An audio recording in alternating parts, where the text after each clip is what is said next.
So I was thinking about what Star Wars actually was, and I came up with the idea that it is generic sci-fi, it is a bunch of flashing lights from your childhood, a bunch of generic sounds that make you happy, it is constant retcons, and it is a black and white morality system. So basically, Star Wars is Taylor Swift for nerds.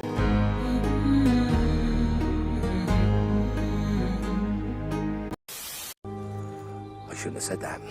I should not have said that. I shouldn't have said that.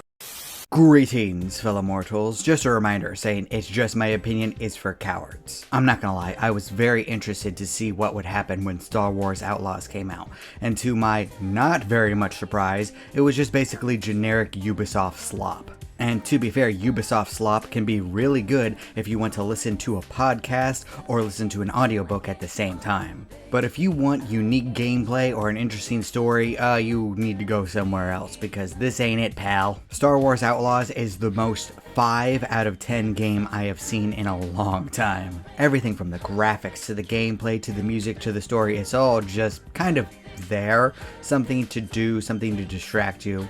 It's a good thing I didn't pay $70 for it though, because it is not worth that price. Maybe about $20 to $25 in about 3 months when it goes on sale. You know, if you want a good podcast / audiobook game. This video isn't completely about Star Wars Outlaws, but I will say that I did find Kay's appearance very distracting. Not in the way you might think though. I thought that she was really small to be in an action game. Like, it looked like a small breeze could brush her over. And I was very confused about what they did to the main actress's face. I mean, it looked like they did a bunch of random plastic surgery to her that didn't fit together at all. It was like a broken puzzle all mashed together. It was very uncanny valley.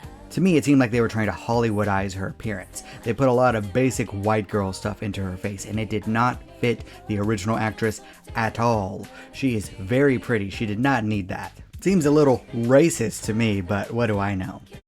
Uh-oh. Did I say that or just think it? I gotta think of a line fast. Homer, are you going to the Duff Brewery? But the thing that I got the most out of Star Wars Outlaws is just wondering what Star Wars is supposed to even be anymore. I mean, for the most part, all you really needed to do was change the stormtroopers into some other generic soldiers, and it basically could have been a sci-fi game in any other universe. Upon looking at the various reviews, the one positive that everyone seemed to say was that they enjoyed walking through the areas because it felt like they were in Star Wars, which is fantastic. I am glad that the best thing in the video game is walking through the towns. That'd be like watching a terrible show with awful writing and actors, but the sets were okay. I don't see what details about the various planets made everyone think like, oh, this is so Star Wars. They're just generic planets. The names were the same, that's about it.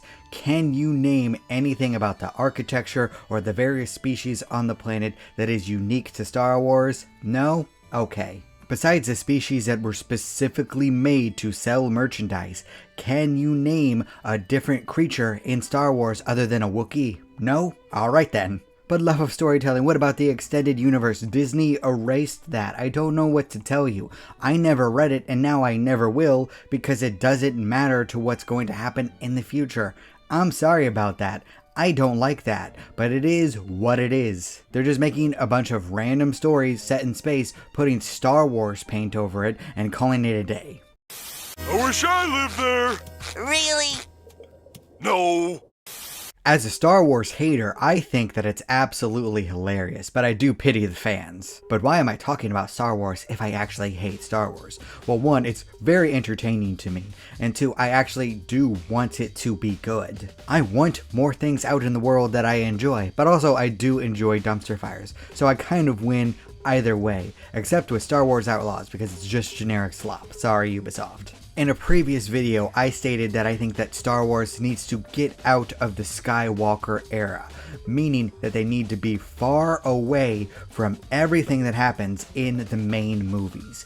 Jump forward hundreds, if not thousands of years. Put one gigantic nerd who loves everything about Star Wars in charge and have him make an outline of what you're going to do forward and a book of lore that you have to follow. Having a bunch of rules that writers need to follow is going to be essential if you want various different stories in different media, such as movies, shows, and video games. Also comic books if you want to add that in there too. You could still have the lightsabers, the blasters, the Jedi, all of that, and make small references to what came before, but it is time to move on. Either that or, I don't know, put an end to Star Wars at least temporarily, give everybody a time to recharge and to miss it. But we all know that Disney isn't going to do that. They've got to make their money, meaning that we're going to be getting something out of them. Whether or not it's going to be a dumpster fire is up to them. Yes, and I guess your best wasn't good enough. Now, you might be thinking, are you saying that you could do better? No, I said to put a giant nerd who loves Star Wars in charge. I don't love Star Wars. But neither are the people that are currently making Star Wars content, so there you go. This is coming from someone who's looking at it purely based off the storytelling aspect, not the fandom aspect. Very little about Star Wars is coherent. It's really all just a brand at this point. Think about all the various different shows and what they have in common. They're either prequels or sequels to something else. They're either poorly done or they're outliers, and the outliers are very unique because they don't really need to be in Star Wars. Think about Andor or Knights of the Old Republic. Do those really need to have the Star Wars brand on them? Take off the Star Wars brand, change the terms, and tweak the costumes just a little bit, and guess what? You wouldn't know that it was Star Wars. Besides the original trilogy and Rogue One, nothing good in Star Wars needs to have the Star Wars brand, and I think that's an issue. All of my books are set in the same world, but at very, very different points in time, meaning that I can create unique stories and have a bunch of references that only someone that read the other books could get, but also you don't have to read all of them to understand what's happening. That can only happen if one person is in charge. Plus, the people in charge do need to love what they're creating. We can see what happens when that's not the case. Disney views Star Wars as a vehicle for money and nothing else. If you watch any of my videos, you do know that I understand that art needs to make money, but it also needs to be good at the same time. If it's not good, then you're going to run away your audience, which, guess what? That's happening with Star Wars. There's a reason that things are getting canceled now. Well, that's the end of me. I love laughing about how bad current Star Wars is, and I don't want it to go away. I don't want it to die. It completes me. So let's just make it good and then turn me into a good old-fashioned fan that actually enjoys the good content. And to do that, you need to make Star Wars more coherent. It can't just be lightsabers all of the time. I can't name any worlds, any creatures, any lore. For most generic sci-fi like Rebel Moon, you could put Star Wars on the front of it, and most people wouldn't know that it's not actually Star Wars. It's probably the most famous brand in the world that you can't really put your finger on it about what it actually is, besides an evil empire, lightsabers, and the Force. And everything is set in the same exact time period where we know everything that happened. I know that the Acolyte is set 100 years before the prequel movies, but it still feels like it could just be 5 minutes before Obi-Wan found Anakin. So Star Wars is either a story attached to a story we already know, all the while retconning everything, and I know that's been happening from the start, but guess what? That's a problem. That was an issue George Lucas should have handled when he was first making the original trilogy. Or it's a complete side story that really doesn't need to be set in Star Wars. It just has the brand name attached to it so that it can make more money. It's a problem. And you want to know how I know it's a problem? Because The Acolyte got canceled and Star Wars Outlaws seems to be selling very poorly in comparison to what Ubisoft wanted to make off of it. It's not about money. It's about sending a message. Everything burns.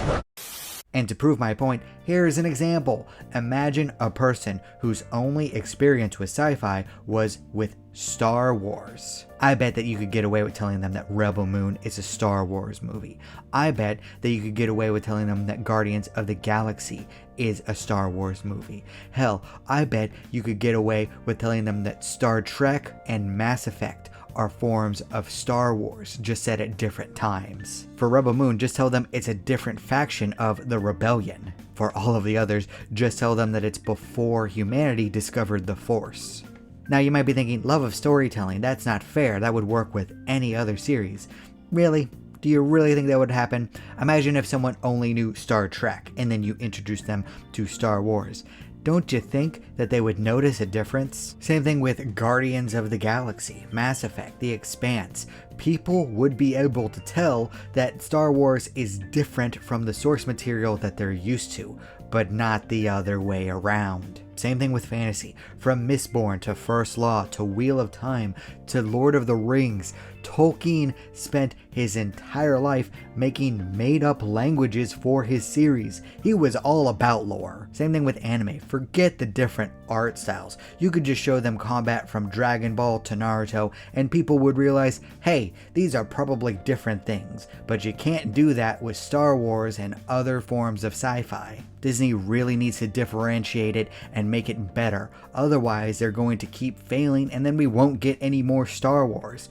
Whether or not you love it or you hate it, I think we all want more to exist because it's at least fun to talk about. That's what this whole video is about having fun with it. New time period, set lore, consistent writing, and no more retcons. No more turning Leia and Luke's kiss into something really, really weird. Put a giant nerd who loves this stuff in charge and have him create an identity outside of lightsabers and the Force. Or, you could just keep adding on to the same story, retconning a bunch of stuff and turning fans away from this garbage. That works too. But what do you think? Do you disagree with me? Do you think that Star Wars has more of a voice than generic rebellion fights against the evil empire? Or do you agree with me and think that's kind of stuck? Please leave a comment down below. I'd love to hear your thoughts. And remember, if you disagree with all of this, that's fine. After all, everyone is entitled to their objectively wrong opinion. Remember Chewbacca again? Oh, I love to remember Chewbacca. Thank you all so much for watching. You're still here? Good night, everybody. Thank you. You bye. Boom. Do not despair.